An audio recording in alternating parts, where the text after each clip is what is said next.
Hello everyone, welcome back to K Guru channel bye निर्मल गुप्ता। प्यारे बच्चों, आज हम कक्षा 10 की वर्कशीट नंबर 40 सॉल्व करेंगे। हमारा विषय है सामाजिक विज्ञान और सामाजिक विज्ञान में हम पढ़ेंगे भूगोल का चैप्टर 7 राष्ट्रीय अर्थव्यवस्था की जीवन रेखाएं। और इसमें इस चैप्टर से संबंधित आप 2 वर्कशीट और पढ़ चुके हैं बच्चों। ये आपकी तीसरी वर्कशीट है। तो इसमें आप जल परिवहन एवं समुद्री पत्तन के बारे में भी जानेंगे। तो सबसे पहले मैं आपको एंट्रीज बता देती हूँ। आपको अपना नाम लिखना है, अपने अध्यापक का नाम लिखना है, डेट लिखनी है 6 अक्टूबर 2020। तो स्टार्ट करते हैं बच्चों आज की वर्कशीट। और आज की वर्कशीट में आप पढ़ेंगे जल परिवहन एवं समुद्री पत्तन।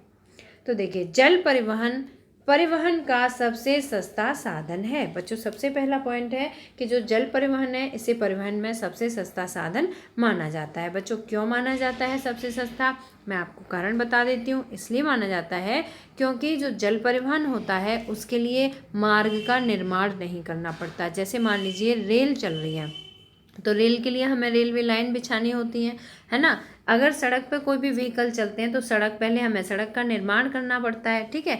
लेकिन जो जल परिवहन का होता है तो उसमें हमें मार्ग का निर्माण नहीं करना पड़ता। तो हम जो सरकार होती है हमारी इस खर्चे से बचती है, ठीक है। और दूसरा कारण ये होता है बच्चों कि किसी भी परिवहन के साधन के लिए ईंधन की आवश्यकता होती है। और जो जल परिवहन के जितने भी साधन होते हैं उनके पास तो अपना साधन सक्षम होता है, क्योंकि वो जल के द्वारा ही चलते हैं, ठीक है। जल में ही उनका रास्ता होता है, जल से ही वो चलते हैं, तो वो उनके पास ईंधन भी सक्षम होता है। इसीलिए जो जल परिवहन है इसे परिवहन का सबसे सस्ता साधन कहा जाता है।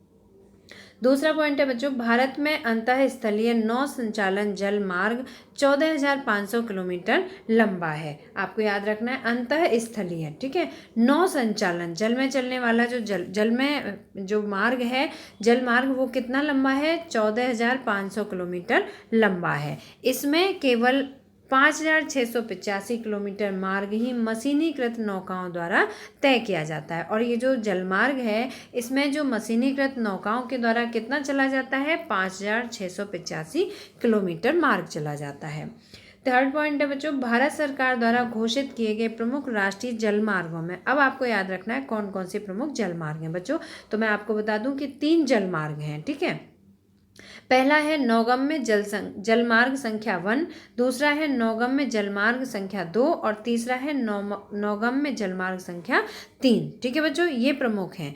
अब देखिए, भारत सरकार द्वारा घोषित किए गए प्रमुख राष्ट्रीय जलमार्गों में हल्दिया इलाहाबाद के मध्य गंगा जलमार्ग ये पहला है, जिसे किस नाम से जाना जाता है? नौगम्य जलमार्ग संख्या नंबर 1 के नाम से जाना जाता है, ठीक है बच्चों। ये आपको याद रखना है। और इसकी लंबाई कितनी है? 1,620 किलोमीटर है, ठीक है। और ये किस नदी पर है? ये गंगा नदी पर है, तो इसे गंगा जलमार्ग के नाम से भी जाना जाता है। दूसरा देखिए, सदिया व धुबरी के मध्य ब्रह्मपुत्र नदी जलमार्ग, इसे कहा जाता है नौगम्य जलमार्ग संख्या 2, ठीक है बच्चों। इसे क्या कहा जाता है? नौगम्य जलमार्ग संख्या 2। और ये किस नदी पर है? ये है ब्रह्मपुत्र नदी पर है। और इसकी लंबाई कितनी है? 891 किलोमीटर है, ठीक है बच्चों। ये आपको याद रखना है।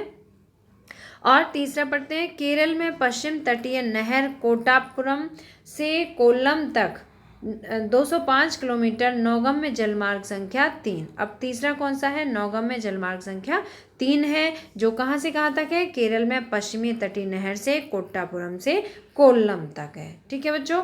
और इसकी लंबाई कितनी है? 205 किलोमीटर है। इन तीनों राष्ट्रीय जलमार्गों का विशेष महत्व है बच्चों। ये जो 3 जलमार्ग हैं इन्हें भारत सरकार के द्वारा प्रमुख राष्ट्रीय जलमार्ग घोषित किया गया है। ये पॉइंट आपको याद रखने हैं। नेक्स्ट पॉइंट है, भारत की कुल समुद्री तट रेखा। कुल समुद्री तट रेखा कितनी है? 7,516.6 किलोमीटर लंबी है, जिस पर 12 मुख्य एवं 200 मध्यम व छोटे पत्तन स्थित हैं, ठीक है बच्चों। आपको याद रखना है कितने पत्तन हैं इस पर? 12 मुख्य पत्तन हैं, 200 मध्यम पत्तन हैं और कुछ छोटे पत्तन हैं, ठीक है। आपको ये संख्याएं भी याद रखनी है। नेक्स्ट पॉइंट है, कराची बंदरगाह की कमी को पूरा करने के लिए मुंबई बंदरगाह पर दबाव को कम करने के लिए स्वतंत्रता के बाद सबसे पहले कांडला बंदरगाह को विकसित किया गया। बच्चों, ये आपको याद रखना है। स्वतंत्रता के बाद जब हमारा भारत देश स्वतंत्र हुआ तो उसके बाद कौन से बंदरगाह का निर्माण किया गया था? कांडला बंदरगाह का निर्माण किया गया था। और इसको निर्माण करने का कारण क्या था कि जो कराची बंदरगाह है उसकी कमी को पूरा करने के लिए। ठीक है बच्चों, कराची बंदरगाह पाकिस्तान में चला गया है ना, तो जो कराची बंदरगाह है उसकी कमी को पूरा करने के लिए, और दूसरा जो मुंबई बंदरगाह है इस पर बहुत अधिक दबाव पड़ रहा था, मतलब बहुत ज़्यादा जो जल मार्ग से जाने वाले वाहन थे जितने भी थे वो सभी वहीं पर ठहरते थे, तो उस दबाव को कम करने के लिए कांदला बंदरगाह को विकसित किया गया था। यह एक ज्वारीय बंदरगाह है, आपको ये भी याद रखना है, ये कैसा बंदरगाह है, यह एक ज्वारीय बंदरगाह है। मुंबई सबसे बड़ा और पोर्ट ब्लेयर सबसे छोटा बंदरगाह है। बच्चों, सबसे बड़ा बंदरगाह कौन सा है, मुंबई, और सबसे छोटा कौन सा है, पोर्ट ब्लेयर बंदरगाह सबसे छोटा बंदरगाह है। चेन्नई हमारे देश का प्राचीनतम कृत्रिम बंदरगाह है। कृत्रिम बंदरगाह किसे माना जाता है, चेन्नई को। ठीक है, तो चेन्नई हमारे देश का प्राचीनतम कृत्रिम बंदरगाह है। व्यापार की मात्रा एवं लादे गए सामान के संदर्भ में मुंबई के बाद इसका दूसरा स्थान है। ठीक है बच्चों, पहला स्थान किसका है, मुंबई का, और दूसरा स्थान किसका है, चेन्नई का। केंद्रीय आंतरिक जल परिवहन निगम की स्थापना 1967 में कोलकाता में की गई थी। कहाँ की गई थी, कोलकाता में, और कब की गई थी, 1967 में। Inland waterways authority of India की स्थापना शिपिंग एवं समुद्री आवागमन के उद्देश्यों को पूरा करने के लिए 1986 में की गई थी। तो ये भी आपको याद रखना है, inland waterways authority of India, इसकी स्थापना कब की गई थी, 1986 में की गई थी। इसके बाद बच्चों नेक्स्ट पॉइंट पढ़ते हैं, रेलवे के आगमन। रेलवे के आगमन के पहले जल परिवहन लोगों और वस्तुओं के आगमन का प्रमुख साधन था। लोगों को एक स्थान से नहीं, मतलब एक देश से दूसरे देश तक ले जाने के लिए, है ना, तो किस मार्ग का प्रयोग किया जाता था, समुद्री मार्गों का प्रयोग किया जाता था लोगों को या वस्तुओं को ले जाने के लिए। ठीक है बच्चों, उसके बाद जब रेलवे का विकास हुआ, जब रेलवे लाइन सभी जगह बिछ गई, तो उसके बाद फिर रेल माध्यम बन गया। वर्तमान में जल परिवहन एक सस्ता, पर्यावरण अनुकूल एवं ईंधन प्रभावी परिवहन है। बच्चों देखो, इसे सस्ता है, मैंने आपको पहले ही समझा दिया, और ये पर्यावरण के अनुकूल है क्योंकि इसके द्वारा कोई भी प्रदूषण नहीं होता, ये पर्यावरण को किसी प्रकार से हानि नहीं पहुंचाता है, और ये ईंधन प्रभावी परिवहन है। इस परिवहन का प्रयोग भारी वस्तुओं की ढुलाई के लिए अधिक उपयुक्त है। भारी वस्तुओं की ढुलाई के लिए मतलब एक राज्य से, एक देश से दूसरे देश को ले जाना है, या किसी भी ऐसे मार्ग से जहाँ के बीच में जल मार्ग हो, तो वहाँ पर ले जाने के लिए जो जल परिवहन के साधन हैं वो उपयुक्त रहते हैं। भारत के कुल यातायात में आंतरिक परिवहन का योगदान 1% है। भारत के कुल यातायात में आंतरिक परिवहन का योगदान कितना है, 1% है। देश के कुल अंतर्राष्ट्रीय व्यापार का 95% समुद्री पत्तन के माध्यम से होता है। अब बच्चों ये आपको याद रखना है, देश का कुल जो अंतर्राष्ट्रीय व्यापार है, अंतर्राष्ट्रीय मतलब विश्व में जितने भी राष्ट्र हैं, सभी राष्ट्रों के बीच में जो आपसी व्यापार है, उसका 95% भाग किसके द्वारा होता है, समुद्री पत्तनों के द्वारा किया जाता है। ठीक है बच्चों, तो मुझे उम्मीद है कि आपको आज की वर्कशीट अच्छी तरह समझ में आ गई होगी।